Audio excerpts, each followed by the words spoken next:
Hello friends, स्वागत है आप लोग का विजय था जीके जिसमें आज हम देखने वाले हैं रुक्मिणी पब्लिक संघ, जो कि वस्तुनिष्ठ सामान्य अध्ययन है। इसमें रेलवे में जितने भी एग्जाम हुए हैं, railway group D, ALP technician, NTPC, JE इत्यादि सभी का इसमें प्रश्न दिया गया है और इसमें सारे पूछे हुए प्रश्न दिए गए हैं। चलो शुरू करते हैं। देखिए, एक मोटिवेशन कोट है, रुकावटें आती है सफलता की राहों में, यह कौन नहीं जानता। रुकावटें आती है सफलता की राहों में, यह कौन नहीं जानता, मगर फिर भी मंजिल पा ही लेते हैं वो जो हार नहीं मानता। तो फ्रेंड्स देखिए, पहला प्रश्न क्या है। अगला प्रश्न देखते हैं। 176 तक हम पीछे वाले वीडियो में अपलोड कर चुके हैं, तो आप उससे वहां जाके देख सकते हैं। और देखिए, रिवीजन सीरीज है, तो कृपया से आप देखिए। देखिए अगला है, निम्नलिखित में से कौन सा एक प्राचीन बौद्ध ग्रंथ है। देखिए, कौन सा जो है एक प्राचीन बौद्ध ग्रंथ है, तो क्या है, अभिधर्म घोष। अभिधर्म घोष जो है यह एक प्राचीन बौद्ध ग्रंथ। अगला है, उस बौद्ध ग्रंथ का नाम बताइए जिनमें त्रिभुजों के लिए नियमों का उल्लेख किया गया है। तो कौन सा है, यह विनय पिटक है। अगला है, हीनयान और महायान किस धर्म के ग्रंथ हैं। देखिए, पंथ है। हीनयान और महायान जो है ये किसका, बौद्ध धर्म का है। अगला देखते हैं, तृतीय बौद्ध परिषद का आयोजन किसके द्वारा कराया गया था। यह देखिए किया गया था अशोक के द्वारा। आज यह रेलवे के ग्रुप डी में भी प्रश्न पूछा गया है कि तृतीय बौद्ध परिषद का उसमें क्या पूछा गया था, कहाँ हुआ था। तो क्या हुआ था, यह पाटलिपुत्र में हुआ था। अगला देखते हैं, अजंता की गुफाओं की चित्रकारी क्या दर्शाता है। यह जातक कथाओं का वर्णन करता है, अजंता की चित्रकारी की गुफाएं। अगला है, स्तूप क्यों बनाए गए थे। देखिए, स्तूप जो है ना, यह पवित्र स्मृति चिन्ह है, जहाँ पे बौद्ध धर्म के जो अनुयायी हैं वो उनका मृत्यु प्राप्त करते थे, तो उन्हें जहाँ पे गड़ा जाता था वह एक स्मृति चिन्ह के रूप में जाना जाता है। अगला देखते हैं, गौतम बुद्ध में निम्नलिखित में से किस स्थान पर आत्मज्ञान प्राप्त किया था। यह हुआ था बोध गया में, पीपल के वृक्ष के नीचे। और पीपल के वृक्ष जो है ना, यह अपने चतुर्थ पीढ़ी का है और यह भी प्रश्न पूछा गया है, तो ध्यान रखिएगा। अगला है, गौतम बुद्ध निम्नलिखित में से उपदेशों में से किसे अग्नि उपदेश के रूप में जाना जाता है। देखिए, अग्नि उपदेश जो है यह आदित्य पर्यायण सतु, आदित्य पर्यायण क्या है, सुत, आदित्य पर्याय सुत को जाना जाता है, क्या, अग्नि उपदेश। अगला देखते हैं, निम्नलिखित विकल्पों में से कौन सा कथन सही नहीं है। देखिए, तो चरक गौतम बुद्ध के निजी चिकित्सक थे, यह सही नहीं है। जबकि देखिए, इसके अलावा बौद्ध धर्म पाली भाषा में लिखा गया था, गौतम बुद्ध का जन्म स्थान नेपाल में स्थित लुम्बिनी में है, जबकि मृत्यु कहाँ हुआ था, उनका कुशीनगर में हुआ था। और ज्ञान की प्राप्ति बोधगया में था। इन्होंने पहला उपदेश सारनाथ में दिए थे। जबकि प्रश्न पूछेगा कि सर्वाधिक उपदेश कहाँ दिए थे, तो श्रावस्ती में दिए थे। अब पहला उपदेश को धर्मचक्र प्रवर्तन कहता है, इनके गृह त्याग की घटना को क्या कहता है, महानिष्कर्मण। जबकि इनके जो मृत्यु प्राप्त हुआ था, इन्हें महापरिनिर्वाण के नाम से जाना है। अगला है, उपगुप्त ने अशोक को बौद्ध धर्म अपनाने के लिए प्रेरित। देखिए, यह भी कथन सही है कि उपगुप्त ने अशोक को बौद्ध धर्म अपनाने के लिए प्रेरित किया था। नहीं देखते हैं, निम्नलिखित में से कौन सा स्थल बौद्ध के तीर्थस्थलों में से नहीं है। देखिए, बौद्ध तीर्थस्थल कौन कौन सा है, तो बोध गया जहाँ ज्ञान की प्राप्ति हुआ था। इसके अलावा सारनाथ है, अगला कुशीनगर है, और जबकि ग्वालियर का है, ग्वालियर नहीं है। देखिए, सारनाथ में उन्होंने पहला उपदेश दिए थे, ये भी ध्यान रखिएगा। अगला देखते हैं, बौद्ध धर्म का संबंध इनमें से किस प्रसिद्ध स्थान से है। तो क्या होगा, लुम्बिनी से। देखिए, लुम्बिनी में उनका जन्म हुआ था, मृत्यु कहाँ था, कुशीनगर में। अगला है, पावपुरी जो है यह जैन धर्म से संबंध है, चूंकि जैन धर्म के जो 24वें तीर्थंकर थे महावीर स्वामी जी, इनका मृत्यु का प्राप्ति कहाँ हुआ था, पावपुरी, बिहार के नालंदा डिस्ट्रिक्ट के पावपुरी में हुआ था। अगला है, बौद्ध धर्म संबंधित प्रख्यात भवन संरचना धार्मिक स्तूप का निर्माण मूलतः किस वंश के शासक के दौरान कराया गया था। ये देखिए, दो धार्मिक स्तूप है ना, यह मौर्य वंश के द्वारा कराया गया था। अगला है, सुत्त पिटक के संदर्भ में निम्नलिखित में से कौन सा कथन सही है। देखिए, सुत्त पिटक से आप क्या जानते हैं, इसके बारे में कहा गया कि कौन सा कथन सही है। यह होगा, यह एक मगध के शासक और बुद्ध के बीच की बातचीत का संबोधन है। अगला है, किसमें बुद्ध की छवियों की पूजा एक महत्वपूर्ण परंपरा बन गई। क्या होगा, महायान में। देखिए, महायान जो होता है ना, इसमें बुद्ध की छवियों, उनकी मूर्ति एवं अंगों एवं अवशेषों का पूजा का एक महत्वपूर्ण परंपरा बन गया। अगला देखते हैं, विनय पिटक और सुत्त पिटक में से किस किस शिक्षाओं का संकलन है। यह होगा गौतम बुद्ध का। नेक्स्ट है, बोधिसत्व की अवधारणा इनमें से किससे संबंधित है। यह होगा महायान एवं बौद्ध धर्म से। बोधिसत्व जो है यह महायान एवं बौद्ध धर्म से। अगला है, माना जाता है कि गौतम बुद्ध सिद्धार्थ ने अपना अंतिम ज्ञान प्राप्ति के लिए बोध गया जाने से पहले 6 साल तक कहाँ तपस्या किया था, तब प्राग बोधि में। कहाँ के थे, प्राग बोधि में। अगला देखते हैं, वेणुवन विहार बौद्ध मठ निम्नलिखित में से किस भारतीय राज्य में स्थित है। यह होगा त्रिपुरा में। देखिए, वेणुवन विहार बौद्ध मठ जो है यह किस भारतीय राज्य में है। क्या होगा, त्रिपुरा में। ध्यान से देखिएगा, ऑप्शन में अगर बिहार है तो इसमें कई बिहार मार देंगे, इसलिए ध्यान रखिए कहाँ है, त्रिपुरा में। देखिए त्रिपुरा जो है ना, यह बांग्लादेश से तीन ओर से घिरा हुआ है और त्रिपुरा का एक बहुत प्रसिद्ध त्यौहार है खार्ची पूजा। अगला देखते हैं, चंद्रमास वैशाख की पूर्णिमा के दिन मनाया जाने वाला त्यौहार बेस जो अप्रैल या मई में आता है किस धर्म से संबंधित है? यह होगा देखिए बौद्ध धर्म से। बुद्ध पूर्णिमा के नाम से यह त्यौहार मनाया जाता है। ऐसा माना जाता है कि बुद्ध पूर्णिमा गौतम बुद्ध का जन्म, मृत्यु एवं ज्ञान की प्राप्ति इसी बुद्ध पूर्णिमा के दिन हुआ था। अगला है, इनमें से कौन सा मध्य भारतीय बोली जाने वाली संस्कृत काफी हद तक संबंधित है तथा बौद्ध धर्म ग्रंथों और साहित्य की प्रमुख भाषाओं में से एक है? ये कौन सा है? पाली भाषा। देखिए प्रश्न से पूछ सकता है कि गौतम बुद्ध ने अपना जो उपदेश दिए थे वह किस भाषा में दिए थे, तो क्या होगा, यह पाली भाषा में दिए थे।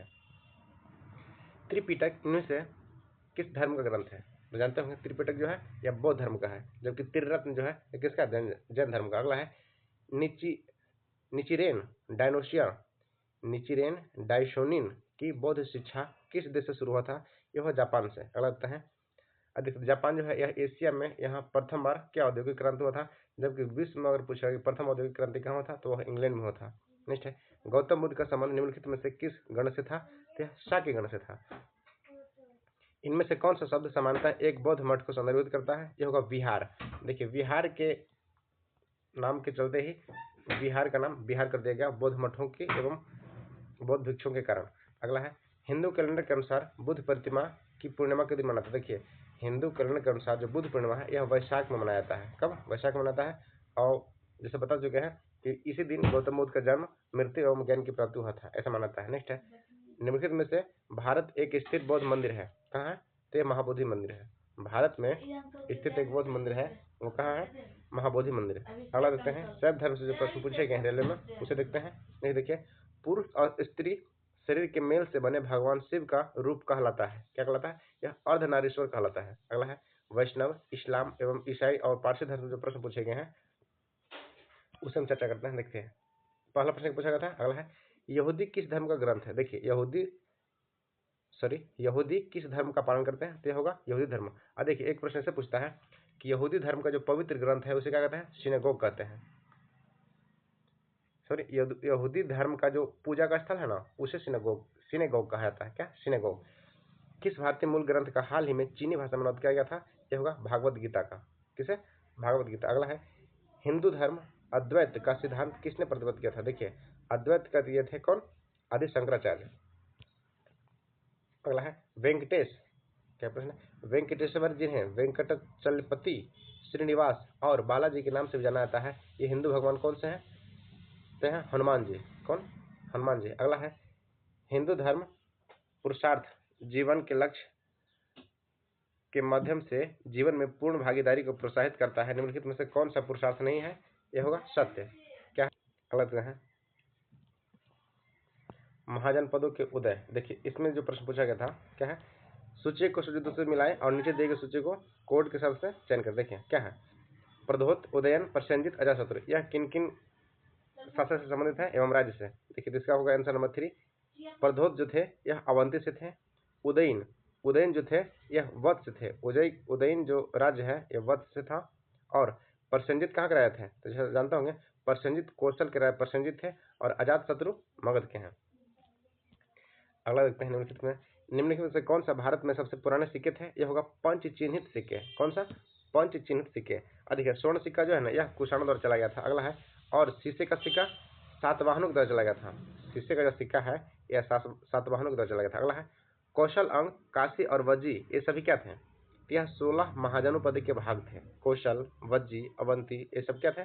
16 महाजनपद के भाग थे। अगला देखते हैं, पाटलिपुत्र में स्थानांतरित होने वाली निम्नलिखित में से कौन सा इकाई कई वर्षों तक मगध की राजधानी रहा था? यह होगा राजगृह।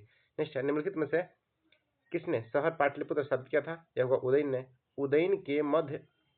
उदयन ने मगध की राजधानी किस शहर से हटाकर पाटलिपुत्र स्थापित किया था? देखिए उदयन जो पहले राजधानी बना था यह था राजगीर, यहाँ से हटाकर क्या कर दिया गया था? तो पाटलिपुत्र पटनम कर दिया था। अगला देखते हैं, झेलम का युद्ध किससे संबंधित है? देखिए झेलम युद्ध है ना यह सिकंदर एवं पोरस के बीच हुआ था और यह झेलम नदी के किनारे हुआ था। तो किसका है? यह सिकंदर का युद्ध है। अगला देखिए प्रश्न है, सिकंदर और पोरस के बीच युद्ध इनमें से किस नदी के किनारे लड़ा गया था? देखिए ये क्या हो? झेलम नदी किनारे। कौन सा? झेलम नदी किनारे। इसे हाइडेस्पिस का युद्ध कहा जाता है। सिकंदर का जो युद्ध हुआ था पोरस के साथ, इसे हाइडेस्पिज का भी युद्ध कहता है। अगला है सिकंदर ने, और सिकंदर का जो घोड़ा था उसका नाम क्या था? बुकेफ्रॉल। अगला है सिकंदर ने भारत पर किस वर्ष आक्रमण किया? तो 326 ईसा पूर्व किया था। कब? 326 ईसा पूर्व। अगला है किसने हाइडेस्पिज की लड़ाई आयोजित किया? देखिए जो सिकंदर भारत पर आक्रमण किया था इसे हाइडेस्पिज का युद्ध भी कहता है। कौन सा? जो सिकंदर और पोरस के बीच हुआ था झेलम नदी किनारे। तो कब होगा? यह 326 ईसा पूर्व हुआ था। जबकि कलिंग युद्ध का वर्णन जो है यह 261 ईसा में हुआ था। कलिंग युद्ध जो अशोक लड़ा था यह 261 में लड़ा था। और सिकंदर कब आक्रमण किया था? 326 ईसा पूर्व किया था। और तैमूर लंग भारत पर आक्रमण कब किया था? यह 1498 में किया था। फिर 1398 में किया था। 1498 में तो वास्को डी गामा भारत आया था। अगला देखते हैं निम्नलिखित में 326 ईसा पूर्व भारत पर आक्रमण करने के लिए सिकंदर अलेक्जेंडर ने सबसे पहले किस नदी को पार किया था? तो देखिए सिंधु नदी को पार किया था। अगला है मौर्य साम्राज्य। देखिए सम्राट अशोक किसके उत्तराधिकारी थे? देखिए सम्राट अशोक जो है यह बिंदुसार के उत्तराधिकारी थे। कौन? बिंदुसार के। चाणक्य एक अन्य नाम था किनका? तो विष्णुगुप्त का। महान सम्राट अशोक किस वंश के थे? यह मौर्य वंश के थे। देखिए मौर्य वंश का अंतिम शासक कौन था? यह बृहद्रथ। मौर्य वंश के जो अंतिम शासक थे यह कौन था? तो बृहद्रथ था। अगला है किस वंश ने मौर्य वंश की जगह ली? देखिए शुंग वंश के बाद मौर्य वंश आया है। ऐसे संस्थापक कौन थे? चंद्रगुप्त मौर्य थे। अगला है किस राजा की कहानी मुद्रा राक्षस नाटक में लिखा गया है? यह होगा चंद्रगुप्त मौर्य का। किसका? चंद्रगुप्त मौर्य का। अब देखिए ये जो लेखक है ना, इसके लेखक कौन है? विशाख दत्त। कौन? विशाख दत्त। मुद्रा राक्षस के लेखक जो है विशाख दत्त है। इसमें चंद्रगुप्त मौर्य की कहानी के बारे में बताया गया है, जो कि मौर्य वंश संस्थापक थे। और अलग देखते हैं कौटिल्य का अर्थशास्त्र हमें किसके शासन के बारे में जानकारी देता है? देखिए जो कौटिल्य का अर्थशास्त्र है यह मौर्य वंश की शासन के बारे में जानकारी देता है। और जो कौटिल्य था ना यह मौर्य साम्राज्य चंद्रगुप्त मौर्य के प्रधानमंत्री थे। इनका नाम विष्णुगुप्त भी कई जगह लिखा जाता है। कौटिल्य का नाम विष्णुगुप्त भी था। इन्होंने ही अर्थशास्त्र का पुस्तक लिखा था। और प्रश्न ऐसा पूछता है कि अर्थशास्त्र किस विज्ञान का पुस्तक है? फर्स्ट ऑप्शन क्या रहता है? धन का। तो ध्यान रखिएगा, मतलब पैसा या तो अर्थव्यवस्था, तो क्या होगा? वह एक राजनीतिक पुस्तक है। कौटिल्य द्वारा लिखा गया जो अर्थशास्त्र पुस्तक है इसमें ऑप्शन में फर्स्ट क्या रहेगा? धन का विज्ञान। जबकि यह पूछा क्वेश्चन इसे बता रहे हैं हमको, तो जबकि वह क्या है? अर्थशास्त्र जो है यह एक राजनीतिक बुक है। अगला है चंद्रगुप्त का पुत्र मौर्य साम्राज्य का सिंहासन पर बैठा था। कब? बिंदुसार। चंद्रगुप्त मौर्य का पुत्र बिंदुसार मौर्य साम्राज्य के सिंहासन पर बैठा था। यह दूसरा शासक था। चंद्रगुप्त मौर्य के बाद कौन आया था? बिंदुसार। अगला है किसने मौर्य साम्राज्य की राजधानी थी? कहाँ राजधानी थी? देखो पाटलिपुत्र जो है यह मौर्य साम्राज्य की राजधानी थी। अगला है सम्राट अशोक का पुत्र था। कौन? सम्राट अशोक बिंदुसार का पुत्र था, जो मौर्य वंश का क्या था? मौर्य वंश से संबंधित था। अगला है प्रसिद्ध कलिंग युद्ध के बारे में सम्राट अशोक ने युद्ध छोड़ने और बौद्ध धर्म अपनाने के लिए प्रेरित किया था। वह युद्ध उड़ीसा के में कब हुआ था? देखिए अभी बता चुके हैं कि कलिंग युद्ध जो है यह 261 ईसा पूर्व हुआ था। कब? 261 ईसा पूर्व में। अगला है सम्राट अशोक ने पत्थर के स्तंभों और पत्थर के तख्तों पर आने के अपने क्या 14 आदेश उत्कीर्ण करवाकर अपने राज्य का मुख्य स्थानों पर अस्थायी किया, ताकि लोग उसके तदनुसार आचरण कर सकें। तो कुल कितना स्थापित किया था? कितना स्तंभ? 14 स्तंभ। अगला है निम्नलिखित में से कौन सा राजा संघमित्रा और महेंद्र के पिता थे? यह होगा अशोक। देखिए संघमित्रा और महेंद्र के पिता थे। कौन थे? अशोक थे। मौर्य वंश सम्राट सांची स्तूप का निर्माण करवाया गया था। कब? मौर्य वंश सम्राट सांची का स्तूप का निर्माण किसने कराया था? यह होगा अशोक के द्वारा कराया गया था। चंद्रगुप्त मौर्य किसकी मदद से नंद वंश को पराजित किया था? यह होगा चाणक्य। देखिए चाणक्य जो कि इनका प्रधानमंत्री था, इनका नाम विष्णुगुप्त भी है। इन्होंने अर्थशास्त्र नामक बुक लिखा है जो कि राजनीतिक विज्ञान से संबंधित है। तो क्या कह रहा प्रश्न कि चंद्रगुप्त मौर्य किसकी मदद से नंद वंश को पराजित किया था? तो चाणक्य या विष्णुगुप्त की मदद से। अगला देखते हैं हरेक वंश का संस्थापक कौन था? यह था बिंबिसार। हरेक वंश का संस्थापक था यह बिंबिसार था। अगला है चंद्रगुप्त मौर्य का उत्तराधिकारी कौन था? यह बिंदुसार था। देखिए चंद्रगुप्त मौर्य के बाद गद्दी पर कौन बैठे थे? तो बिंदुसार बैठे थे। अब करते हैं सारनाथ सिंह चतुर्भुज स्तंभ शीर्ष किसके द्वारा बनाया गया था? यह होगा अशोक के द्वारा। प्रसिद्ध सांची का स्तूप कहाँ स्थित है? तो मध्य प्रदेश में है। बराबर की गुफाएं निम्नलिखित में से किस राज्य में स्थित है? ये देखिए अशोक द्वारा बनाया गया था। अशोक के पुत्र दशरथ के द्वारा आजीविकों के रहने के लिए, जो अनुयायी होते हैं ना बौद्ध धर्म के, उसके रहने के लिए। ये कहाँ है? बिहार में है। जो बराबर की गुफाएं हैं ये बिहार में है, दरभंगा के आसपास है। अशोक ने किसके युद्ध के बाद बौद्ध उपदेश को अपना लिया था? तो कलिंग के बाद। देखिए अशोक जब 261 ईसा पूर्व कलिंग युद्ध हुआ था, उसमें जो निर्मम हत्या हुआ एवं वहाँ के जो लोग थे उन्हें देखकर इनका हृदय परिवर्तन हो गया। तो कलिंग युद्ध के बाद ही इन्होंने क्या किया? उपगुप्त से अपने बड़े भाई जो थे उपगुप्त, जो कि बौद्ध धर्म थे, उनसे शिक्षा लेकर इन्होंने बौद्ध धर्म अपना लिया। अगला है, अशोक के शासनकाल में सबसे महत्वपूर्ण घटना कलिंग युग में पर विजय थी, जो उनके जीवन का एक महत्वपूर्ण परिवर्तन हुआ। तो कहाँ? उड़ीसा में हुआ था। देखिए कलिंग जो है, कलिंग पूर्व नाम उड़ीसा का ही है। उड़ीसा प्रत्येक वर्ष 1 अप्रैल को अपना उत्कल दिवस के रूप में मनाता है। और देखिए उड़ीसा से बिहार कब अलग हुआ था? तो यह 1 अप्रैल वर्ष 1936 में अलग हुआ था। तो अगला देखते हैं, किस धर्म ने विजय पर धार्मिकता का विजय का नीति विकसित किया था? यह अशोक ने। देखा अशोक ने धर्म विजय धार्मिकता द्वारा विजय की नीति घोषित किया था। अगला प्रश्न देखते हैं, 322 ईसा पूर्व में जिस मौर्य सम्राट ने यवनों को पंजाब और नंद राजवंश को गंगा के तट पर निष्कासित किया था, वह कौन था? यह था चंद्रगुप्त। कौन था? चंद्रगुप्त। अगला है, ज्ञान के निम्न से किस केंद्र के साथ चंद्रगुप्त मौर्य ने गुरु चाणक्य से संबंधित था? वह तक्षशिला। देखिए तक्षशिला से संबंधित कौन थे? तो चंद्रगुप्त मौर्य के गुरु चाणक्य। अगला है, अशोक के अधिकांश शिलालेख किस भाषा में थे, जबकि उपमहाद्वीप के उत्तर पश्चिम में पाए गए शिलालेख अरमाइक और यूनानी भाषा में थे? देखिए अशोक का जो अधिकांश शिलालेख है यह प्राकृत भाषा में लिखा गया था, जबकि उपमहाद्वीप और उत्तर पश्चिम भाग में पाए गए जो शिलालेख है यह अरमाइक भाषा में लिखा गया था। अरमाइक एवं यूनानी भाषा में अलग है। मौर्य सम्राट ने लगभग 272 से 268 से 381 ईसा पूर्व अपने शासनकाल के दौरान शिलाओं और स्तंभों को अपने लेख उत्कीर्ण करवाए थे। कौन करवाया था? तो अशोक ने। देखते हैं, सेल्यूकस निकेटर नामक शासक द्वारा मेगास्थनीज नामक राजदूत को चंद्रगुप्त मौर्य के दरबार में भेजा गया था। तो कौन था? देखिए सेल्यूकस निकेटर जो था यह यूनानी शासक द्वारा मेगास्थनीज नाम के राजदूत को चंद्रगुप्त मौर्य के दरबार में भेजा गया था। किसके द्वारा? तो यूनानी शासक के द्वारा। अगला है, सम्राट अशोक का पितामह कौन था? यह था चंद्रगुप्त मौर्य। निम्नलिखित में से हर्षवर्धन के शासनकाल में भारत कौन था? देखिए प्रश्न तो ये दोनों प्रश्न हमेशा रिपीट होता है, हर्षवर्धन और भेनसंग। देखिए ध्यान रखिएगा, हर्षवर्धन जो आया था यह ह्वेनसांग भेनसंग के शासनकाल में था। देखिए हर्ष यहाँ भी ह है, यहाँ भी ह है, तो हर्षवर्धन भेनसंग के शासनकाल में था। जबकि अगला हर्षवर्धन कब आया था? तो भेनसंग के शासनकाल में। जबकि चंद्रगुप्त के शासनकाल में फाहियान आया था।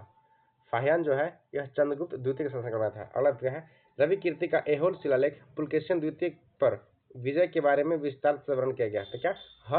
हर्ष विजय के बारे में।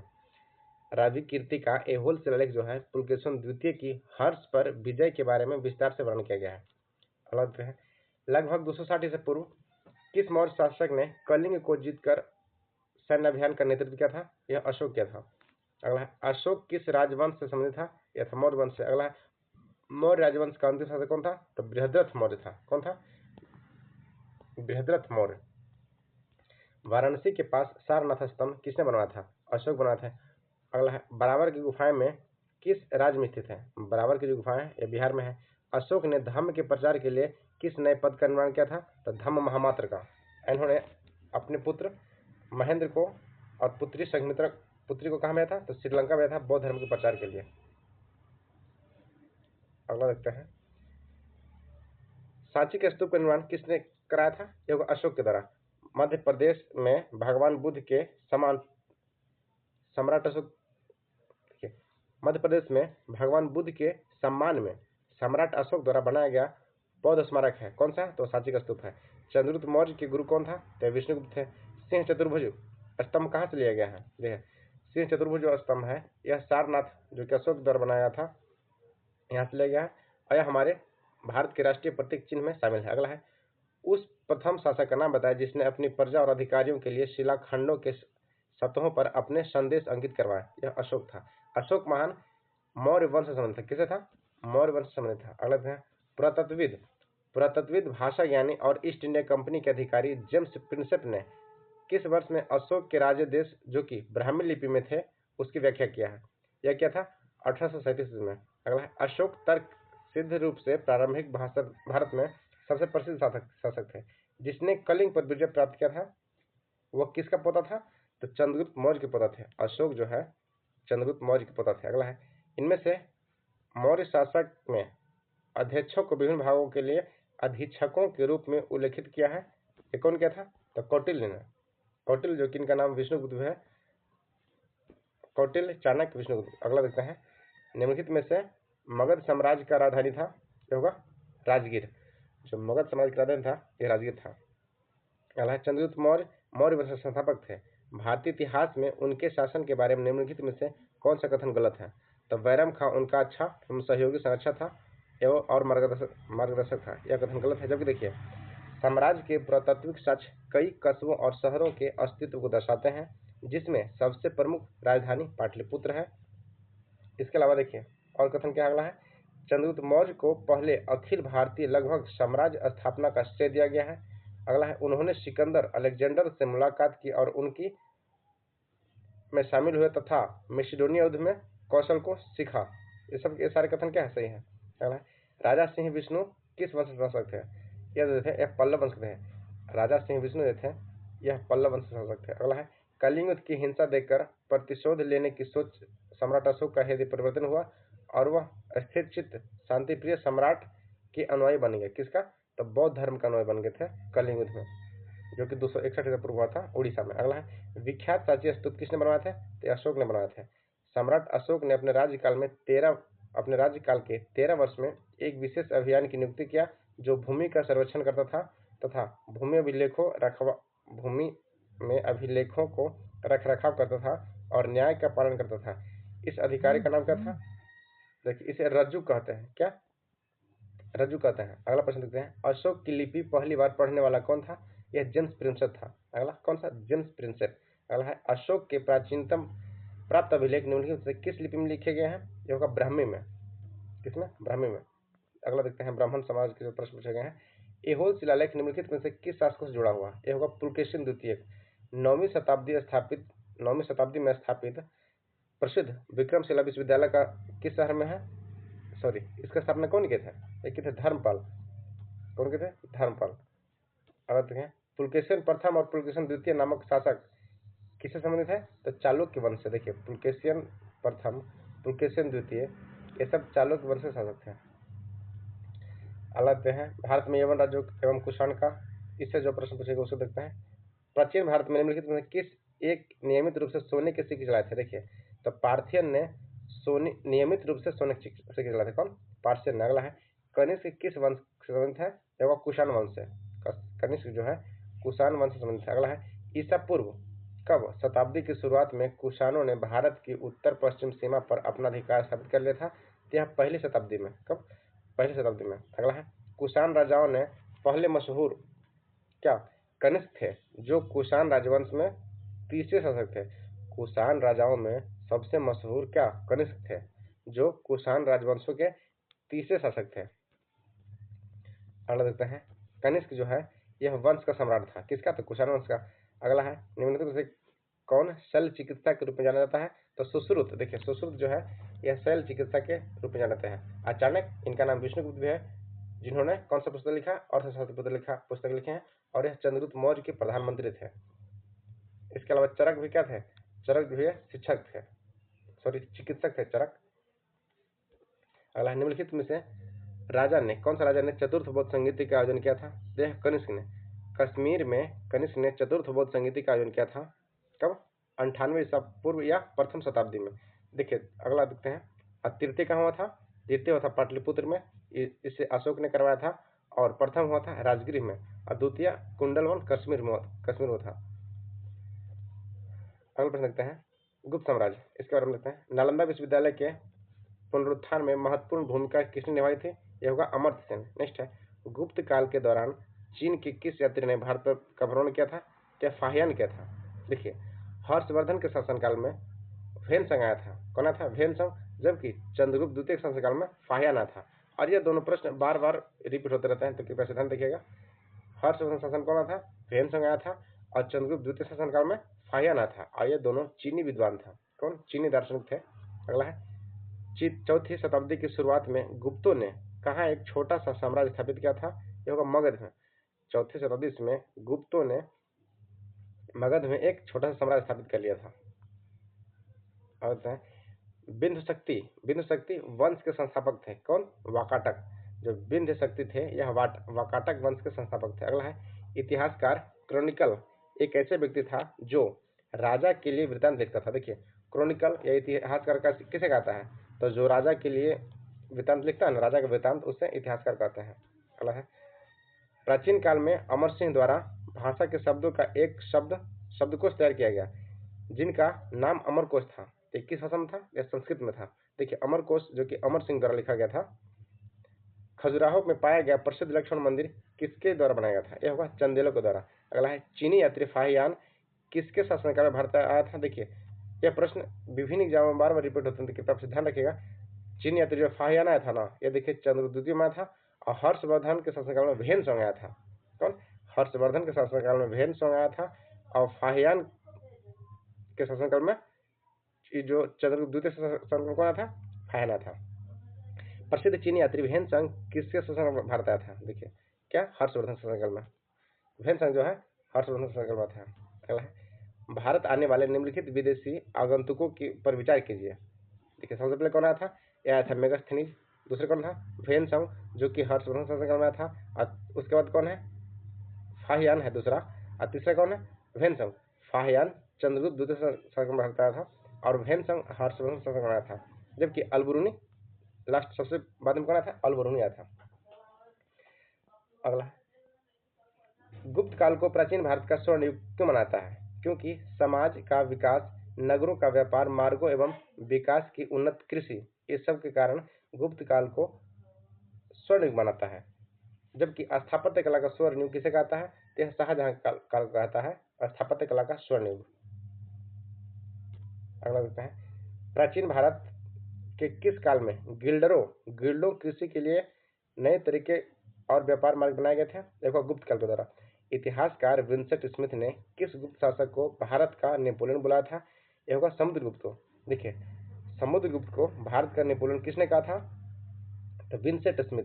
कौन कहते हैं? विंसेंट स्मिथ जो थे, ये समुद्रगुप्त को भारत का नेपोलियन कहे थे। अगला है, गुप्त वंश के अधीन सबसे कौन सा स्वरूप सबसे संगठित और नव परिवर्तनशील संरचना थी?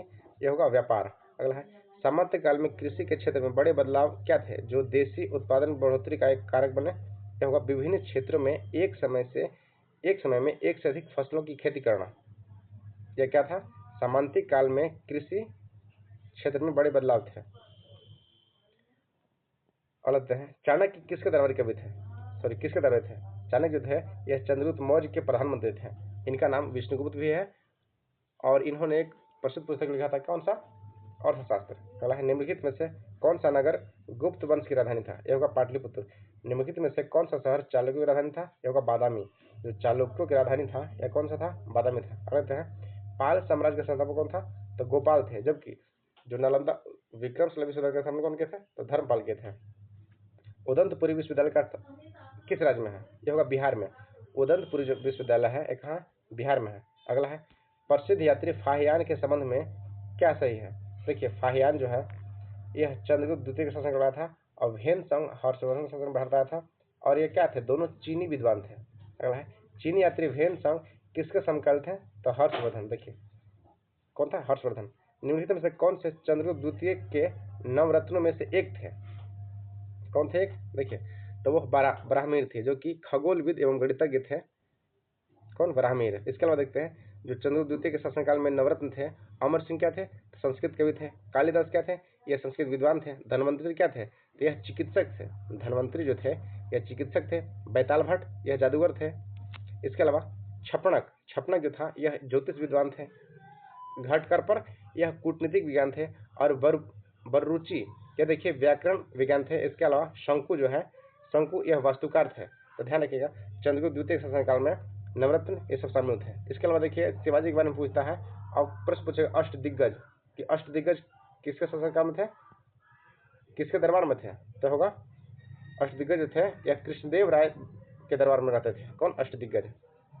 विक्रमादित्य किस प्रसिद्ध गुप्त का एक अन्य नाम था? यह चंद्रगुप्त द्वितीय। देखिए विक्रमादित्य जो है यह चंद्रगुप्त द्वितीय का एक नाम था। अगला है, प्राचीन भारतीय इतिहासकार ने सबसे महत्वपूर्ण शासकों में से एक चंद्रगुप्त द्वितीय की पुत्री का नाम बताया, वो कौन था? तो प्रभावती गुप्त थे। कौन? प्रभावती गुप्त। अगला है, भोक्ति, भोग, विषय, विधि और मंडल ये किसमें सब शामिल थे? तो गुप्त काल में किए गए प्रशासनिक विभाग थे, भोक्ति, भोग, विषय, विधि और मंडल। अगला है, चंद्रगुप्त प्रथम के बाद गुप्त साम्राज्य का वागडोर किसने संभाला था? यह होगा समुद्रगुप्त। कौन था? समुद्रगुप्त। अगला प्रश्न देखते हैं, नालंदा विश्वविद्यालय को विश्व के महान प्राचीन विश्वविद्यालयों में से एक था, महत्वपूर्ण बौद्ध शैक्षणिक उत्कृष्ट केंद्र माना जाता था। इसकी स्थापना किस भारतीय शासक ने किया था? ये किए थे कुमारगुप्त प्रथम ने, और इसमें पाली भाषा में ज्ञान दिया था। अगला है, किस काल में भारतीय इतिहास का स्वर्ण युग कहा था? देखिए किस काल को भारतीय इतिहास का स्वर्ण युग कहा था? यह गुप्त काल को कहा है, जबकि स्थापत्य कला का स्वर्ण युग जो है यह शाहजहां के युग को कहता है। किसे? शाहजहां के काल को। अगला आता है, अगला गुप्त साम्राज्य निम्नलिखित में से राजाओं में से कौन सा एक अच्छा वीणा वादक था? यह था समुद्रगुप्त। देखिए विंसेंट स्मिथ द्वारा समुद्रगुप्त को भारत का नेपोलियन की उपाधि दिया गया था। तो यह क्या थे? प्रसिद्ध वीणा वादक थे। एक प्रश्न और पूछता है कि जो डॉक्टर एपीजे अब्दुल कलाम थे यह कौन सा संगीत के प्रसिद्ध वैज्ञानिक थे, मतलब कौन सा वाद्य यंत्र बजाते हैं? यह प्रश्न पूछा गया था, ध्यान रखिएगा। जो डॉक्टर एपीजे अब्दुल कलाम है यह वीणा बजाते थे। क्या? वीणा बजाते थे। अगला देखते हैं, विविध विषयों पर वैज्ञानिक जानकारी के संग्रह बृहद संहिता के द्वारा लिखा गया है। एक कौन था? ब्राह्मणी के द्वारा। कौन सा? जो बृहद संहिता है यह ब्राह्मणी के द्वारा लिखा गया है। अगला है, किस युग को प्राचीन भारत का स्वर्ण युग कहता है? यह गुप्त साम्राज्य कहता है, जो कि 4थे शताब्दी में था। इसे प्राचीन भारत का स्वर्ण युग कहता है, गुप्त साम्राज्य को। इसके संस्थापक कौन थे? चंद्रगुप्त मौर्य। अगला है, गुप्त वंश का संस्थापक श्रीगुप्त थे। कौन? श्रीगुप्त। जबकि वास्तविक संस्थापक जो थे यह चंद्रगुप्त मौर्य थे। इसी तरह से एक और प्रश्न पूछता है कि जैन धर्म संस्थापक कौन थे? तो वह थे ऋषभदेव। जबकि जैन धर्म का वास्तविक संस्थापक महावीर स्वामी थे, जो कि 24वें तीर्थंकर थे। किस राजवंश के शासकों ने अपनी उपलब्धियों को प्रकाशित के रूप में लिखा है? उपलब्धियों को प्रकाशित के रूप में लिखा है। ये कौन सा? गुप्त वंश। तो फ्रेंड्स देखिए इसमें 316 तक अब कवर कर चुका है। इसमें जितने प्रश्न पूछे गए रेलवे के विभिन्न एग्जाम में वो सब दिए गए थे। वीडियो अगर अच्छी लगे तो एक बार सब्सक्राइब कर दिएगा। पूरा देखने के धन्यवाद। वीडियो को पूरा देखने के धन्यवाद। Thank you.